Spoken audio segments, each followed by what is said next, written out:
Lando Norris sets a scorching pace to top the opening day of the Hungarian Grand Prix. Elsewhere, Sergio Perez angered Zhou Guanyu and Charles Leclerc binged his Ferrari.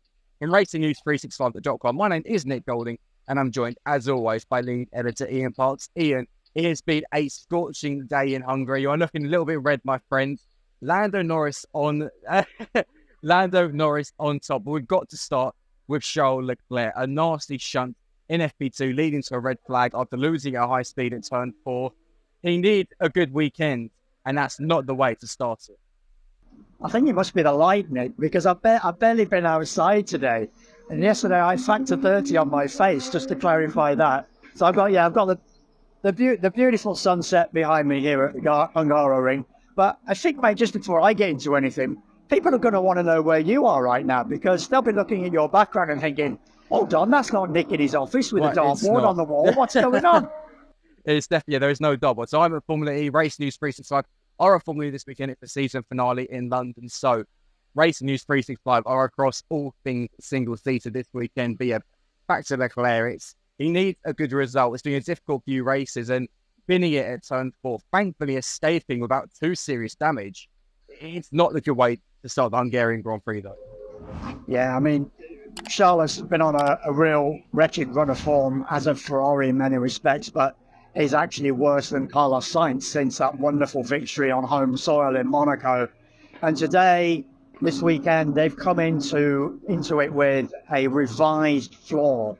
Basically, as we've discussed on a few occasions now, Nick, the upgrades that were introduced at the Spanish Grand Prix simply haven't worked. It's actually sent the car going backwards in many respects, not literally, of course, but metaphorically, in terms of where Ferrari's been trying to get in terms of its progress, and it's just not worked. So here, as I say, a revised floor on the car.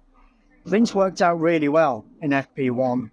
Carlos and Charles first and third on the timesheet, looking good.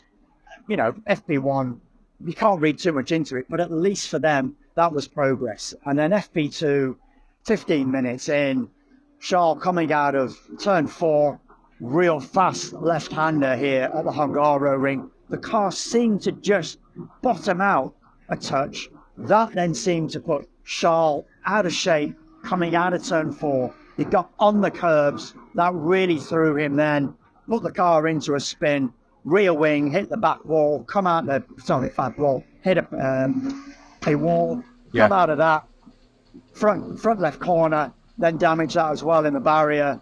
And that was his practice done. 45 minutes lost, crucial running, because it meant he was unable to do a real good soft tire run in that session. As you say, hopefully not too much damage on that car that can get repaired, but they were at least looking in the mix, Ferrari, up until that point. Carlos Sainz third in FP2 behind Lando and Max. Well, I was going to say, Ferrari have actually looked fairly quick so far in the opening day. We're very good in FP1 and off in FP2, where it was a more representative times. Carlos Sainz was P3, so reason to be optimistic for Ferrari it seems. Well, we've got to talk about, obviously, Lando Norris had topped of the opening day, looked really, really quick at the Hungaroring. Yeah, I mean, it was really, to be fair, it's been really hard to get a good read, in fairness, on the basis of the fact that because 16 minutes of running was lost in FP2, that means the teams, every driver pretty much only did one strong hot lap on the soft tyres. So, but yes, Lando at the top, quarter of a second clear of Max. I have to say, Max and Red Bull looking really strong, bearing in mind the upgrade package they've got on that car for this weekend. So much talked about this Red Bull upgrade package on the RB20 coming into Hungary. Max turned around and said himself on Thursday afternoon in his media session that it was crucial that Red Bull make progress. They do look strong. FP1 in particular, Max only used one set of soft tyres. He just went round and round to a certain extent, cool down laps, hot laps, and he was looking really strong on that, as I say, on that one set of soft tyres. Again, came out of it a quarter of a second down to Lando in FP2, quarter of a second down to the Ferrari in FP1.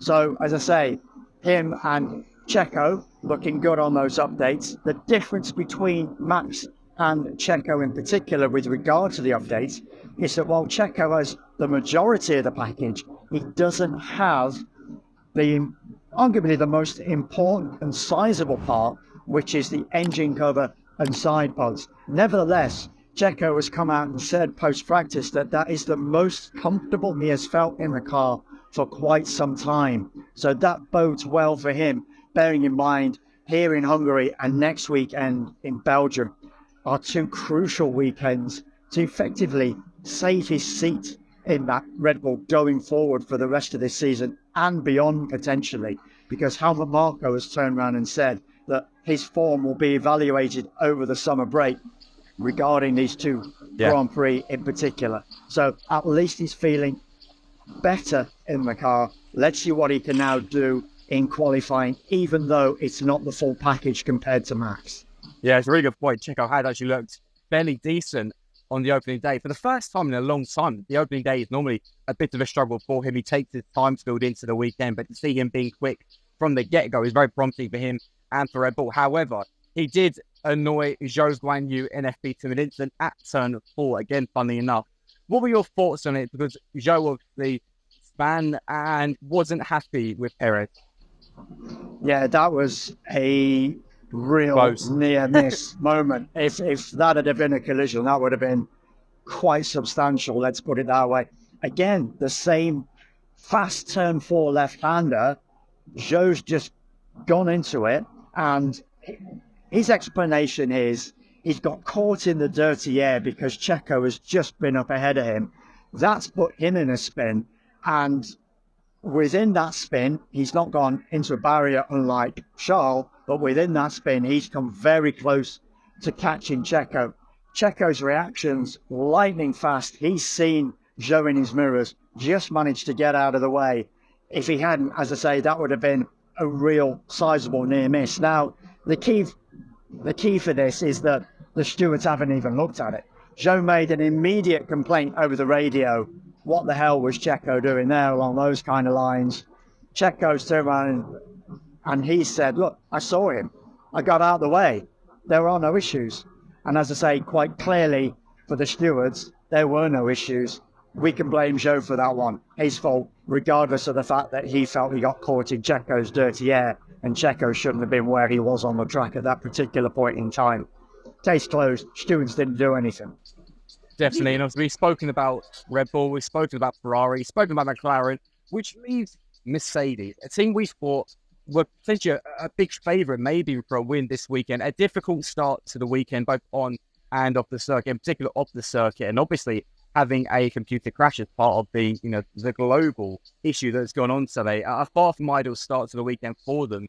And they don't, I know, with FP2 being very disrupted by obviously Leclerc's crash and the red flag that was came out of it as a result. Mercedes hasn't quite looked on the pace so far. Yeah, Mercedes, just to clarify, one of their big sponsors is CrowdStrike, of course. So, CrowdStrike has had massive issues, as I'm sure you've probably read in the news, folks, with regards to the global crash that's taken place with their IT system, simply on the back of doing a software update, would you believe? So quite remarkable what's happened. Just goes to show just something as simple as that can have a massive impact around the world. Thankfully for Mercedes, yes, we saw these images of their Pratt perch on the pit lane being attended to by the technicians and the engineers. They said it didn't cause too much disruption. They've managed to get through both practice sessions pretty much unscathed. On track, we know what the problem is with the W15. It doesn't really like hot temperatures, and this weekend in Hungary it is searingly hot. Today we've had 31 air temperature, which for FP1 led to 59 degrees track. Thankfully for FP2, slightly cooler, managed to get down to about 44, 46 as the sun started to slowly dip. So a little bit better. Lewis, though, not happy with his practice session. George looking more comfortable. That's fair to say, but that's the way things have gone anyway, generally between these two. We've got to see what's going to happen in qualifying on Saturday, where George has out-qualified Lewis 10-2 this season. Lewis basically just really struggling for one lap pace this season, so compared to what he's achieved over a Grand Prix on a Sunday. So, but the temperatures again going to be searingly hot. So that's probably really going to affect Mercedes over the course of the weekend. Absolutely. And for those who are watching, I apologise for the sudden noise in the background. This is the season finale of Formula E. So they're actually practicing the final podium celebrations and obviously awarding the trophy. So far from my view, I apologise for that view. So if I'm shouting, you can't quite hear me, I am sorry. So I'll pass back to Ian quickly. But Kevin Magnussen was P6 on the opening day, but was leading Haas at the end of the season. Maybe he's trying to show that he's got a bit of a point to prove and turn around and saying, guys, look what you're letting go. Well, Haas team principal Ayao Komatsu, I asked him directly on Thursday evening in his pre-race media session, why have you let Kevin go? What's the reason behind it? And he's just basically turned around and said, it's consistency. As far as he's concerned, with Nico Hülkenberg already deciding to go, joining the Stake Audi organization, as we well know, Nico has been quite obviously the more consistent performer over the course of the 12 Grand Prix so far. Kevin has been very hit and miss, really struggled to get that car in a sweet spot, not just on Saturdays, but over a race weekend, of course, in its entirety. And for Ayao, this was clearly the clincher. Don't get me wrong, Ayao's really disappointed to lose him because he realizes what a great team player Kevin has been to Haas over the course of his 7 seasons with the team. Of course, he did have 1 year away when he was released alongside Romain Grosjean, but came back for 2022 onwards, bearing in mind what happened with the Russian invasion of Ukraine, and of course Haas decided to release Russian driver Nikita Mazepin at that particular point. So he did a great service to Haas at that particular time. Kevin actually mentioned yesterday when that happened, he was on a beach in Miami, sipping on a cocktail, and he was only 5 days away from the pre-season test in Bahrain, of course. So, jumped in the car there, did a brilliant P5 in that 2022 season opening Grand Prix in Bahrain. But it's really not happened for him since then. It's been a bit of a hit and miss struggle, as I've mentioned. And it's that consistency that's really let him down. And it's the reason why Haas has decided to say, thanks, Kevin, you've been great. But it's time to bring in somebody new now, of course, as we're fully expecting within the next week, maybe before Belgium, certainly before the summer shutdown, 2 weeks today, Friday, as I talk to you, more than likely, as we expect, it's going to be Esteban Ocon in that seat alongside Oliver Behrman for next year, an all-new Haas driver lineup for 2025. Absolutely, and we now have national anthems playing here. So the preparation's really gone up a notch, so I apologise for that, viewers. Ian, it is that time. Bold predictions, of course. I'm going to go more safe than bold. I think it's going to be Lando Norris and Max on the front row. What order, I'm not too sure, because we're yet to see the full real pace and the real running order. I think Max in particular has looked really, really strong. You know what, Nick? After today's running, I really can't call it. For me, absolutely, Lando and Max, the 2 strongest drivers from what I've seen. Ferrari, if they can get it right, they could just be in the mix. As mentioned, they've had a really solid day, with the exception, of course, of that Leclerc crash in FP2. But nevertheless, solid enough. Have they got the package right now with this revised floor? But overall, it's going to be Lando, Max front row. I just don't know in which order at this particular stage.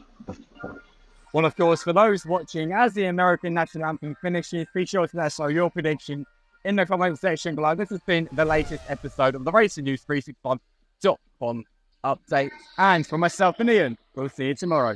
See you later. Take care as always, folks.